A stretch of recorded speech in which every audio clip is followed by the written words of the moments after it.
हमारे साथ अग्निवीर स्कीम में जुड़ना चाहता है, ना ही किसी तोड़फोड़ में हिस्सा लिया।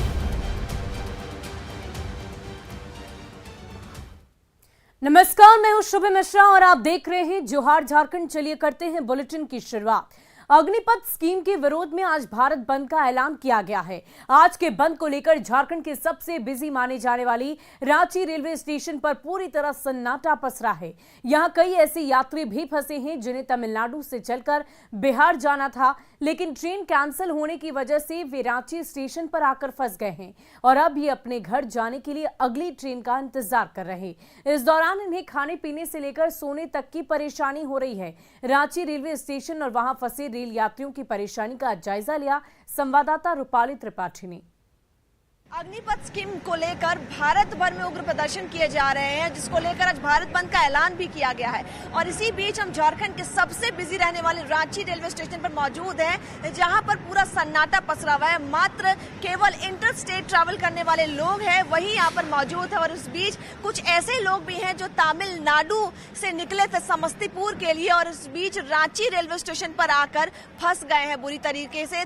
बता दें कि 4 दिनों से लगातार ट्रैवल कर रहे हैं। 17 तारीख को उन्होंने ट्रेन ली थी और अब इस बीच रांची रेलवे स्टेशन पर पूरा सामान सहित इंतजार कर रहे हैं और बैठे हैं किसी तरह। क्या हुआ है, आप लोग कितने तारीख को निकले हैं? मैं 17 को निकले हूँ, पर यहाँ तक आया हूँ तो पता चला कि ट्रेन रद्द हो चुका है। तो मैं उसके ट्रेन के अगले ट्रेन के लिए इंतज़ार कर रहा हूँ। तो पता चला पूछताछ में गए हैं तो बोले शाम तक मिलेगा, 7:30 बजे तक, इसलिए अब तक मैं बैठे हूँ। 17 को निकले हैं, जाहिर है कि बंदोबस्त भी उतना ही करके निकले थे। अब फंस गए हैं यहाँ पर किसी तरह, किस तरीके से वो कर रहे हैं अरेंजमेंट, जुगाड़? बहुत दिक्कत हो रहा है, इसके लिए एडजस्टमेंट कर ही रहे हैं इसमें। आज 5वां दिन है आपके ट्रैवल करने का समस्तीपुर के लिए, कैसे जाएंगे आगे? आगे वो ट्रेन के लिए इंतजार कर रहे हैं, वो पूछताछ के लिए पास गए हैं। शाम को बोले हैं 7 बजे निकलेगा गाड़ी यहाँ से, तो फिर उसमें बैठ के फिर जाया जाएगा। इस तरीके से जाएंगे।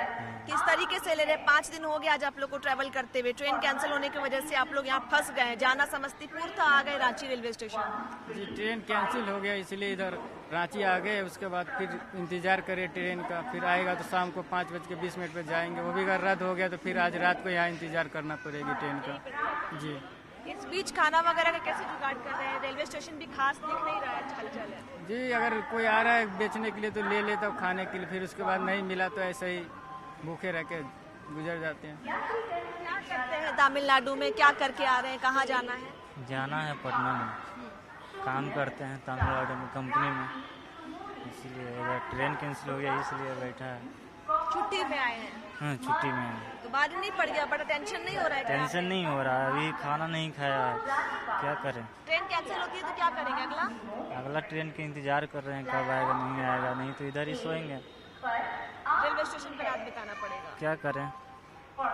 तो कुछ मुख्य राज्य है जो बुरी तरीके से प्रभावित है, वो हो गया उत्तर प्रदेश और बिहार। तो ऐसे ही लोग हैं जिनको पता, बिहार के लिए लगातार ट्रेन कैंसिल होने की वजह से स्टेशन पे फंसे पड़े हैं। 5 दिनों से लगातार किसी तरह स्टेशन में ही रात गुजारना पड़ रहा है। कैमरा पर्सन संत के साथ रूपाली त्रिपाठी, न्यूज़ 18 रांची। और अग्निपथ योजना को लेकर बुलाए गए भारत बंद को लेकर झारखंड में भी अलर्ट है। पिछले कुछ दिनों से जारी तनाव और दूसरे राज्यों में हिंसा को देखते हुए झारखंड में भी आज शिक्षण संस्थानों को बंद रखने का फैसला किया गया। राज्य सरकार के निर्देश के बाद रांची सहित झारखंड के सभी जिलों में आज स्कूल बंद रखे गए हैं। इसे लेकर स्कूली शिक्षा साक्षरता विभाग की ओर से निर्देश भी दिए गए।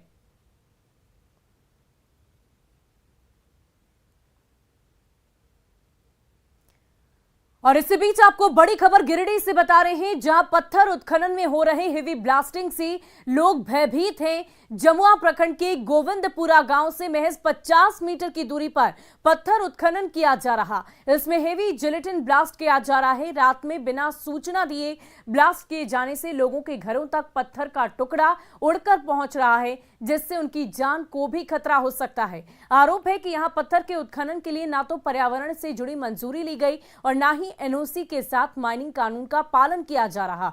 कार्रवाई की मांग कर रहे ग्रामीणों को कार्रवाई की जगह केवल आश्वासन मिल रहा, जिससे लोग नाराज नजर आ रहे हैं। इधर डीएमओ ने कैमरे के सामने कुछ भी बोलने से इनकार कर दिया है। लोगों की परेशानी का जायजा लिया संवाददाता एजाज अहमद ने। गिरिडीह जिले में संबंधित विभाग कि अधिकारियों की मिलीभगत से पत्थर माफियाओं का मनोबल इस कदर बढ़ा हुआ है कि पत्थर लूटने के चक्कर में अगर ग्रामीणों की भी बलि चढ़ाना पड़े तो ये लोग कतराते नहीं हैं। आपको मैं तस्वीरों के जरिए मैं दिखाना चाह रहा हूँ कि आप मेरे सामने देख सकते हैं कि यहाँ पे ग्रामीण हैं जो मेढ़ो चपरको पंचायत के अंतर्गत आने वाले गोविंदपुरा के हैं, और बगल में यहाँ पे देख सकते हैं कि पत्थर का माइंस चल रहा है। आपको विजुअल में साफ दिखाना चाह रहा हूँ कि पत्थर का किस तरह से माइंस चल रहा है, और रात के अंधेरे में यहाँ पे हैवी जिलेटिन ब्लास्टिंग की जाती है, जिसके वजह से लोगों को काफ़ी दिक्कतें हो रही है। बीते देर रात्रि भी ब्लास्टिंग की गई, जिसके वजह से लोग, बच्चे जो सोए हुए थे वो उठ गए, और यहाँ तक कि जो घर में इतना ज़ोर से आवाज़ हुआ कि लोग उठकर खड़ा हो गए और यहाँ पे आ गए। और आपको बता दें कि इसकी जानकारी भी, इसकी शिकायत भी संबंधित विभाग के अधिकारियों को किया गया है, लेकिन अधिकारियों की तरफ से इस ग्रामीणों को न्याय के नाम पर सिर्फ आश्वासन ही मिल रहा है। ये खदान कौन चला रहा है? खदान चला रहा है, जैसे कि हम लोग को नाम पता नहीं ना है, लेकिन नाम बताइए। लेकिन संजय भरानी है, और जमीन का मालिक जो है सो तेजो महतो और हरखू महतो है। पिता नाम समर्ग श्री चेतो महतो है। आप लोगों को क्या दिक्कत हो रहा है? हम लोग को देखिए सर, बगल में तो खेती बाड़ी लगाते हैं, इस पर निर्भर है, इसी से हम लोग खाते हैं, इसी से हम लोग को पूरा परिवार चलता है। यहाँ रहते हैं, मेरा मकान भी यहाँ है, घर भी यहाँ छोटा मोटा है। और जिस दिन ब्लास्टिंग हुआ था उस दिन रात में तो पानी मने पड़ रहा था थोड़ा सा, इसके लिए हम लोग घर गए।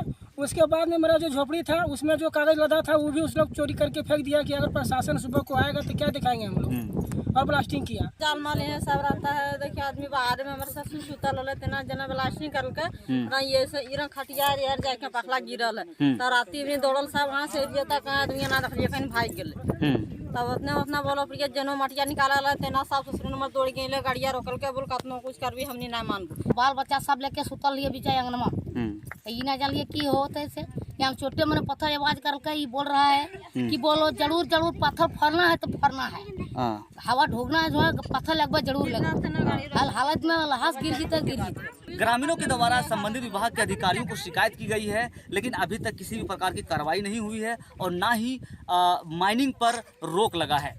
गिरिडीह से न्यूज़ 18 के लिए मैं एजाज अहमद।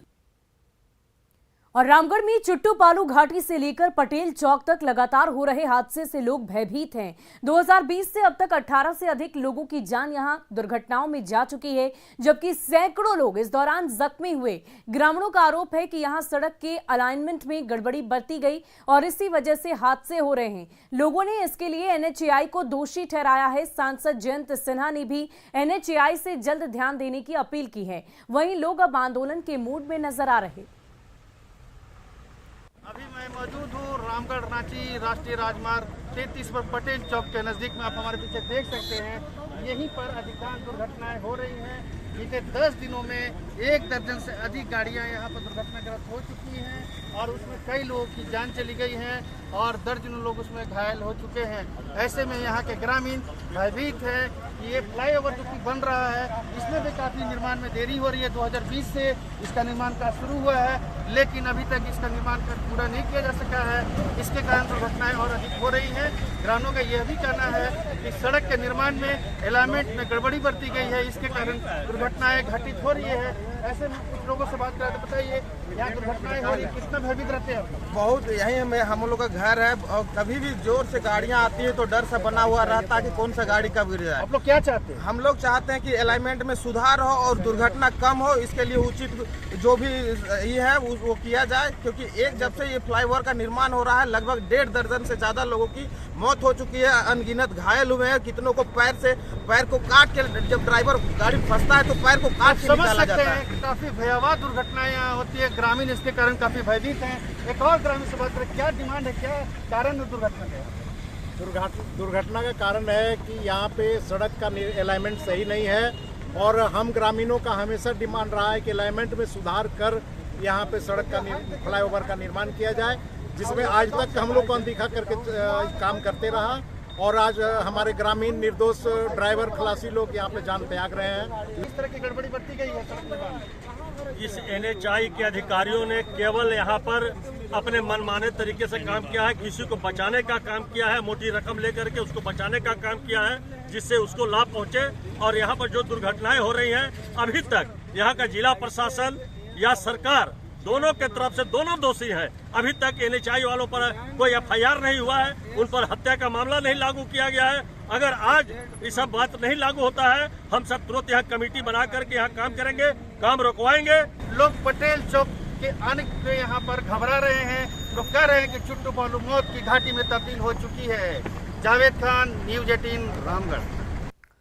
और अब बात सियासत की। मांडर विधानसभा उपचुनाव अब अपने पूरे रंग में आता जा रहा है। आज मुख्यमंत्री हेमंत सोरेन कांग्रेस कैंडिडेट शिल्पी नेहा तिर्की में समर्थन जुटाने के लिए 3 चुनावी सभाओं को संबोधित करेंगी। आपको बता दें कि बंधु तिर्की की बेटी शिल्पी नेहा तिर्की इस बार महागठबंधन की ओर से मांडर विधानसभा उपचुनाव में प्रत्याशी है। आय से अधिक संपत्ति मामले में दोषी पाए जाने के बाद बंधु तिर्की की सदस्यता रद्द कर दी गई थी और इसीलिए इस सीट पर उपचुनाव हो रहा है। आज मुख्यमंत्री हेमंत सोरेन की 3 चुनावी सभाएं रखी गई है। दिन के 1 बजे लापुंग कॉलेज मैदान, 2 बजे चान्हो सिलागाई फुलटोंगरी मैदान और दिन के 3 बजे चान्हो मदरसा चौक बाजार टांड में चुनावी सभा को सीएम संबोधित करेंगे। सीएम हेमंत सोरेन के मंच पर महागठबंधन के कई नेता भी मौजूद रहेंगे।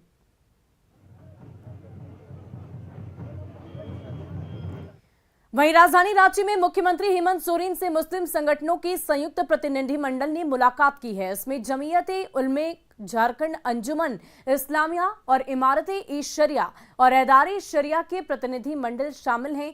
प्रतिनिधिमंडल ने सीएम से 10 जून की रांची हिंसा में दोषियों के खिलाफ कार्रवाई की मांग की है। साथ ही रांची समेत पूरे राज्य में अमन चैन और आपसी सद्भाव का भी संदेश दिया है। सरकार से हिंसा में मारे गए लोगों के परिजनों के साथ न्याय की मांग करते हुए सरकार के साथ हर कदम पर खड़े रहने का वादा किया।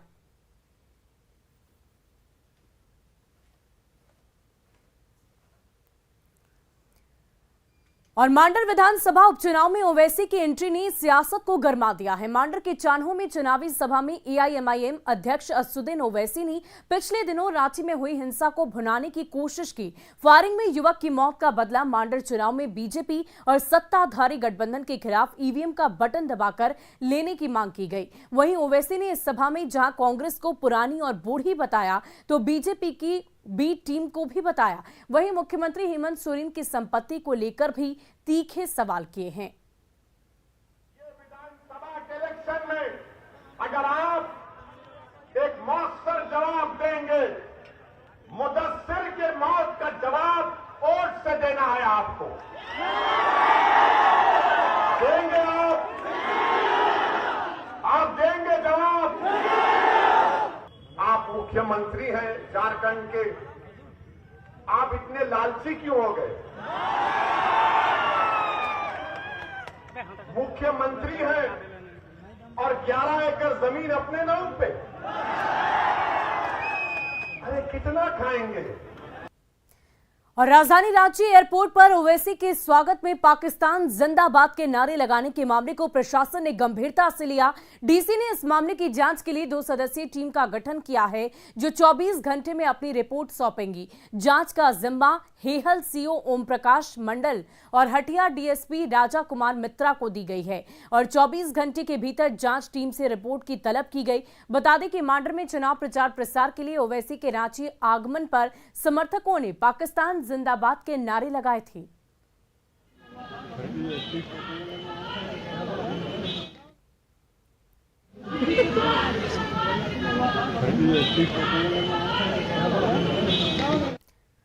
वहीं कल मांडर उपचुनाव के लिए AIMIM के अध्यक्ष असदुद्दीन ओवैसी रांची पहुंचे। रांची एयरपोर्ट पर ओवैसी के स्वागत में पाकिस्तान जिंदाबाद के नारे लगाए गए। इस दौरान सुरक्षा बल भी मौजूद रहे लेकिन कोई कार्रवाई नहीं की गई। हिंदुस्तान की सरजमी पर पाकिस्तान जिंदाबाद क्यों? असदुद्दीन ओवैसी के बेलगाम समर्थकों को होश में लाओ। पाकिस्तान जिंदाबाद पर ओवैसी ने क्यों नहीं जताया ऐतराज? झारखंड में पाकिस्तान समर्थकों को कौन पाल रहा? मांडर उपचुनाव में माहौल बिगाड़ने पहुंचे ओवैसी। 10 जून को जुमे की नमाज के बाद रांची की फिजाओं में नफरत की जो आग लगी, वो आग अभी ठंडी भी नहीं पड़ी थी कि हैदराबाद के एक नेता रांची में माहौल बिगाड़ने पहुंच गए। रांची एयरपोर्ट पर पाकिस्तान जिंदाबाद के नारे लगने लगे।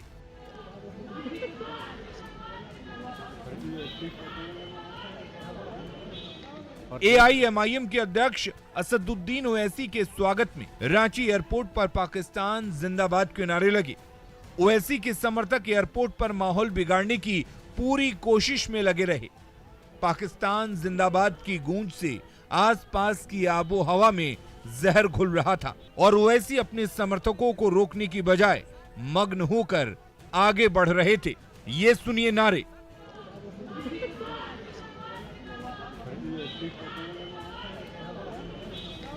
और ये देखिए ओवैसी की चाल। मांडर विधानसभा उपचुनाव के लिए रांची एयरपोर्ट पर ओवैसी को देखकर ओवैसी के समर्थक बेलगाम हो गए।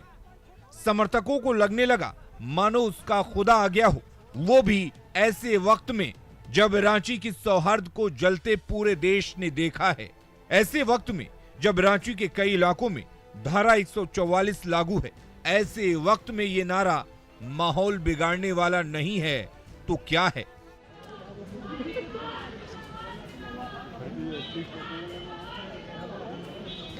हैरत की बात है कि पाकिस्तान जिंदाबाद के नारे रांची एयरपोर्ट पर लगे, जहां सुरक्षा बलों की बड़ी संख्या में तैनाती रहती है। सवाल है कि ओवैसी के समर्थकों को पुलिस ने क्यों नहीं रोका? पाकिस्तान जिंदाबाद नारे लगाने की छूट क्यों दी गई? एयरपोर्ट पर मौजूद सुरक्षा बल क्या कर रहे थे? पाकिस्तान जिंदाबाद के नारे लगाने वालों की पहचान कब होगी? ओवैसी के समर्थकों की गिरफ्तारी अभी तक क्यों नहीं हुई है? एक दिन के लिए रांची पहुंचे ओवैसी अपना काम कर लौट चुके हैं, लेकिन सवाल है कि जो जहर बोया गया है वो रांची से कैसे निकलेगा? रांची से संवाददाता ओम प्रकाश की रिपोर्ट, न्यूज़ 18। और असदुद्दीन ओवैसी के समर्थकों की ओर से पाकिस्तान जिंदाबाद नारे लगाने पर हमने ओवैसी की प्रतिक्रिया लेने की कोशिश की, लेकिन ओवैसी कुछ भी नहीं बोले। मांडर विधानसभा उपचुनाव को लेकर AIMM के अध्यक्ष असदुद्दीन ओवैसी आज रांची आए थे और उनके स्वागत में काफी भीड़ उमड़ी थी और उसी भीड़ में इसी एंट्रेंस पर पाकिस्तान जिंदाबाद के नारे लगाए गए थे। बता दें कि यही वो एंट्रेंस है जहां से ओवैसी सीधा सीधा शहर की ओर आए थे और यहां पर पाकिस्तान जिंदाबाद के नारे लगाए गए। और इस बारे में जब हमने कोशिश की कि बात किया जाए ओवैसी जी से, तो उन्होंने सीधा सीधा इस बारे में बात करने से इनकार किया है, कोई भी टिप्पणी नहीं दी। रूपाली त्रिपाठी, न्यूज़ 18, रांची। और रांची एयरपोर्ट पर ओवैसी के समर्थन में पाकिस्तान जिंदाबाद के नारे लगने पर बीजेपी विधायक दल के नेता बाबूलाल मरांडी ने चिंता जाहिर की। बाबूलाल मरांडी ने ट्वीट किया है कि हेमंत सरकार में राष्ट्र विरोधी ताकतें बेखौफ हो रही है और अगर समय रहते इन पर कार्रवाई नहीं की गई तो ये एक दिन हेमंत सरकार के लिए ही गले की हड्डी बन जाएगी।